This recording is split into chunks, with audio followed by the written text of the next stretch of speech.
দুই বন্ধু ও একটি ভালুক।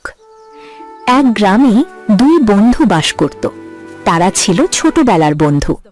তারা সবসময় একে অপরের সুখে দুঃখে পাশে থাকত। একদিন তারা সিদ্ধান্ত নিল যে পাশের গ্রামে যাওয়ার জন্য বনের রাস্তা দিয়ে যাত্রা করবে।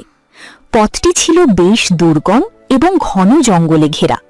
বনের ভেতরে প্রবেশের আগে দুই বন্ধু একে অপরকে কথা দিল, বন্ধু, পরিস্থিতি যাই হোক না কেন, বিপদে আমরা কেউ কাউকে ছেড়ে যাব না। তারা বনের গভীর অন্ধকারের দিকে পা বাড়ায়। তারা ধীরে ধীরে বিশাল গাছের ছায়ার আড়ালে হারিয়ে গেছে। বনের গভীরতা এখন অনেক বেশি। বড় বড় গাছের ডালপালায় আকাশ ঢাকা পড়েছে। রহিম আর করিম খুব সাবধানে পা ফেলছে। শুকনো পাতার উপর তাদের পায়ের মর্মর শব্দ ছাড়া আর কিছু শোনা যাচ্ছে না। হঠাৎ পাশের একটি বড় ঝোপের আড়ালে খুব জোরে মরমর করে ডাল ভাঙার শব্দ হলো। রহিম থমকে দাঁড়িয়ে করিমের জামা টেনে ধরল। করিমের মুখে এতক্ষণে সেই সাহসী হাসিটা মুহূর্তেই মিলিয়ে গেল। হঠাৎ ঝোপ চিরে বেরিয়ে এলো এক প্রকাণ্ড কুচকুচে কালো ভালুক। ভালুকটির লাল লাল চোখগুলো জ্বলছে, তার মুখ দিয়ে লালা ঝরছে এবং সে প্রচণ্ড গর্জনে বনের নিস্তব্ধতা চিরে দিল। ভালুকটি তাদের থেকে মাত্র কয়েক হাত দূরে। দুই বন্ধুই পাথরের মূর্তির মতো জমে গেল। রহিমের কপাল দিয়ে ঘাম গড়িয়ে পড়ছে, তার হাত কাঁপছে। করিমের মুখ ফ্যাকাশে হয়ে গেছে।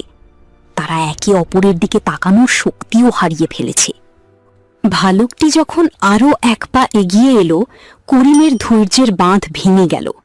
তার মাথার ভেতর বন্ধুত্বের সব শপথ এক নিমেষে ধুলোয় মিশে গেল। সে নিজের অজান্তেই পাশে থাকা একটি বিশাল মেহগনি গাছের দিকে এক ঝটকায় দৌড় দিল। রহিম হতভম্ব হয়ে দেখল তার বন্ধু তাকে ফেলে পালিয়ে যাচ্ছে। সে গাছের নিচে গিয়ে চিৎকার করে বলল, করিম বন্ধু, আমাকে ফেলে যাস না, আমি তো উঠতে জানি না। করিম।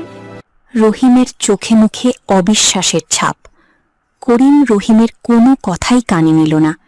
সে তরতর করে মগ ডালের কাছে গিয়ে একটি মোটা ডাল শক্ত করে ধরল।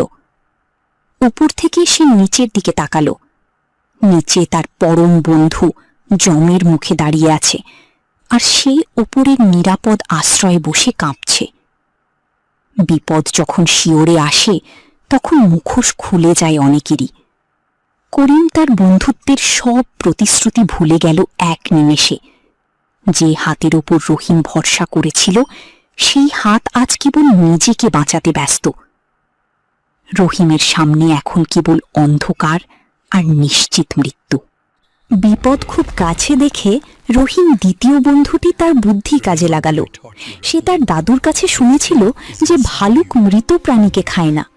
কোনো উপায় না দেখে সে দ্রুত মাটিতে শুয়ে পড়ল এবং নিজের নিঃশ্বাস বন্ধ করে মটকা মেরে পড়ে রইল। ভালুকটি তার কাছে এলো। সে রহিমের কানের কাছে এবং নাকের কাছে মুখ নিয়ে দীর্ঘক্ষণ শুকল। রহিম তখন পাথরের মতো স্থির হয়েছিল। ভালুকটি ভাবল সে হয়তো সত্যিই মৃত, তাই তাকে আর আক্রমণ না করে বনের ভেতরে চলে গেল। ভালুকটি যখন চোখের আড়াল হলো, তখন প্রথম বন্ধুটি গাছ থেকে নেমে এলো। সে নিজের কাপুরুষতা ঢাকতে কিছুটা মজা করার ছলে বন্ধুকে জিজ্ঞেস করল, আচ্ছা বন্ধু, দেখলাম ভালুকটি তোমার কানে অনেকক্ষণ ধরে কি যেন ফিসফিস করছিল, সে তোমাকে কি বলে গেল? দ্বিতীয় বন্ধুটি ধুলো ঝেড়ে উঠে দাঁড়ালো এবং গম্ভীর মুখে বলল, ভালুকটি আমার কানে কানে একটি দারুণ উপদেশ দিয়ে গেছে। সে বলল, যে বন্ধু বিপদের সময় অন্যকে একা ফেলে পালিয়ে যায়, তাকে কখনো বিশ্বাস করো না। প্রথম বন্ধুটি লজ্জায় মাথা নিচু করল এবং তার ভুল বুঝতে পারল। সে বুঝল যে আজ তার বন্ধুত্বের পরিচয় পাওয়া গেছে। শিক্ষণীয় বিষয়: অসময়ের বন্ধুই প্রকৃত বন্ধু।